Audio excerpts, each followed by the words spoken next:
How would your children describe what you do? At work, they'd probably be like, oh, daddy's a doctor. I don't think they necessarily know to what extent.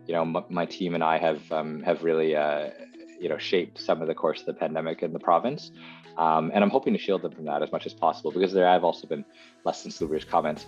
But I will tell you at home, what my daughter says here, she actually wrote it here. She says, my dad's as big as a robot. He has black hair and brown eyes. His favorite food is burgers. His favorite color is black. For fun, he likes to run. And my favorite thing to do with my dad is to play with him. Your happiest or most cherished memory? Finishing my first race with my wife. So I actually was not a runner until I met my wife initially, when we first started dating at the time. And so she was a big runner then. The story goes that I was trying to impress her, and I took up running. And then long story short, out of that, running's become such an indispensable part of my life, and has been such a critical outlet throughout the pandemic. But at one point she was just like, well, you run a lot now, maybe you should do a race. And we did a 10K together. And then after the 10K, it was just an exhilarating feeling. And then she's like, you know what, if you like 10, maybe you should try a half. And so then I tried a half, and then I did a marathon, and then I did a whole bunch of marathons. So it was just one of those things where I was just like, 3 people who have influenced you the most. Wow. First of all, being a bit of an extrovert, I get influenced by tons of people. If I had to give a shout out, my friends from university, my friends from my med school days, my global health friends, all over the world. But I'd say out of the 3, certainly I always mention Dr. Eileen Davila, who's the medical officer of health in Toronto. She was one of my supervisors during residency. And then subsequently the person that hired me back to Peel, when she was medical officer of health in the region of Peel then. She's an incredibly inspirational leader. She cares deeply about her staff, and she is, a gifted communicator. So I've looked up to her, and elements of her leadership style have definitely impressed upon mine. I think certainly another person that I look up to is Dr. David Mowat. He was the former medical officer of health at the region of Peel. He's an older British gentleman, but he is what I would say like one of those old school gifted, tell it like it is, public health physicians. I feel like most people from Britain are just naturally eloquent. I don't know why, but he has just so many metaphors and stories that have just stuck in my mind, and that I've employed throughout the course of my training. And I think the last person that I'm often inspired by is actually Kipchoge, the marathon runner. I just think about how he's continuously set the bar in terms of dropping things down further and further in terms of the world record for marathoning. And obviously, because this has been such a grueling race and grueling pace, I often think about how even though I run marathons, I could never run as fast as him. But that doesn't mean I shouldn't try. That doesn't mean I shouldn't try to be better. It doesn't mean that I shouldn't try to be at least inspired. And I think to the extent that inspires me to keep going, I think that's definitely a third that I would throw in there for sure. Your biggest failure story? Oh, well, a lot of the critics will say it's probably this pandemic response, but I would venture to disagree with them. I think we've actually done really well in Canada, especially considering our context. We were dealt a very different set of cards than a place like New Zealand or Australia. We were integrated with the very challenged response that occurred in the United States in a way that no other country was. And despite that, I think we have managed to collectively keep each other safe, protect our healthcare system, really save lives. And ultimately, these are people that will be coming back to small businesses to rebuild once this is through. So I joke about it, but I really do want to make sure I put that in. I think one of my biggest moments during the course of this response really was not necessarily reaching out to community partners at the very beginning. Could we have done more sooner? Possibly, but at the same time, we also were very early days. So I always say that the biggest mistake for a mistake is not learning from the mistake.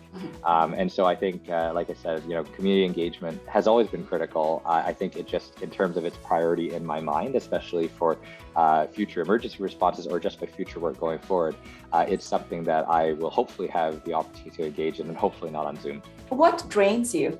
It's funny, I'm actually a pretty high energy person. I think I'm one of these decreased need for sleep genes kind of people. No matter, I would not be able to sleep in if I tried. I usually, my body's up 5 to 6 hours no matter what time I go to bed. It's like I'm just up again. And sometimes if I go to bed even late and it'll just be like, it's like with the sun, I'm just like, oh, I'm up again. Guess I'm up again. Like whatever it is, what it is. What I now find draining is really just pointless arguments and pointless, arguments where it's just clear that they're not going to change my mind or I'm not going to change theirs. And so I actually have it written here on my wall is just, don't feed the trolls. I think that's the biggest thing I can share with anyone. It is better to be the bigger person. So where people reach out, where people are not going to understand where you think, because again, it goes back to the fact that time is our most valuable resource. And if you spend all your time just arguing with people who aren't open to being changed, I just find that completely draining. Your biggest aspiration? I often share this because I think, as you can tell, I like to dabble in a lot of different things, but I would really love to publish a book someday, and specifically a fiction book. I actually took up just writing adult contemporary fiction prior to the pandemic, ironically, and I had actually completed 2 manuscripts of a series that I was really hoping to get out there. The protagonist of the second book is the best friend of the protagonist of the first book, and the protagonist of the first book is a strong Asian American woman who basically I wrote because I wanted to craft like a role model and a character for my daughters, imperfections and all.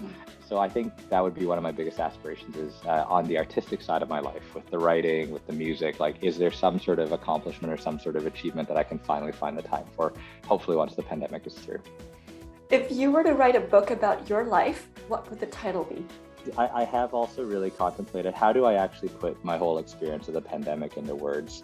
And I was deciding that if I ever did have to publish like a short story or something about everything that's happened, I think it would be called What It Took. And that's a play on words in the sense of not just what it took in terms of the strength or the energy that you need to have, but also what it took for what the pandemic took from us, both good and bad, right?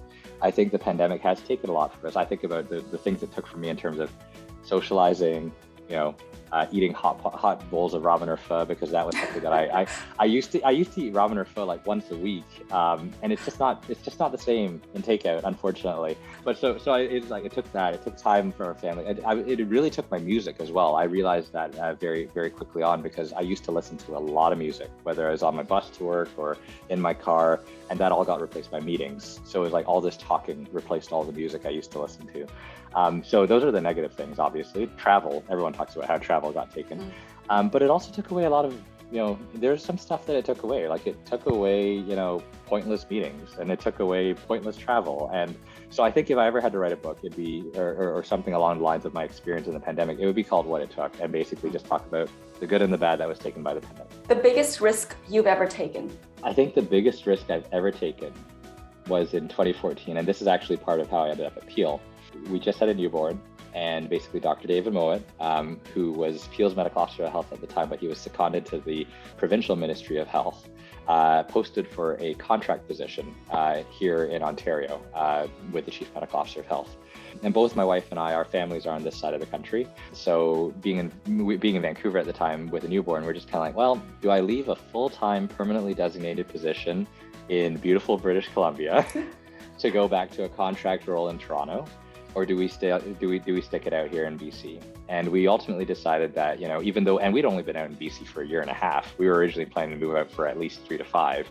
And my wife moved her family practice out too. Like, so we were just like, she's just like, oh my God, like, why couldn't this job have come like a year earlier, kind of thing.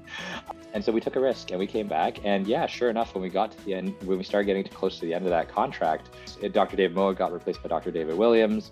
And David was like, I don't know if I'm going to be able to get cabinet approval to extend your position and all these other pieces. And I said to myself, well, I better start looking. And as it turned out at that time, David Mowat went back to Peel.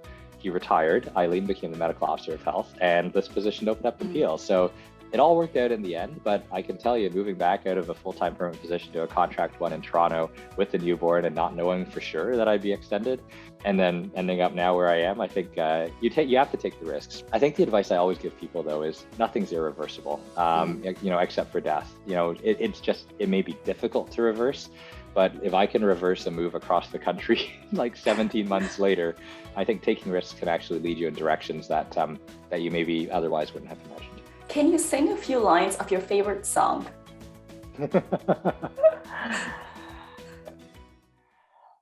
I've lived A life that's full. I've traveled each and every byway, and oh, much more than this, I did it my way.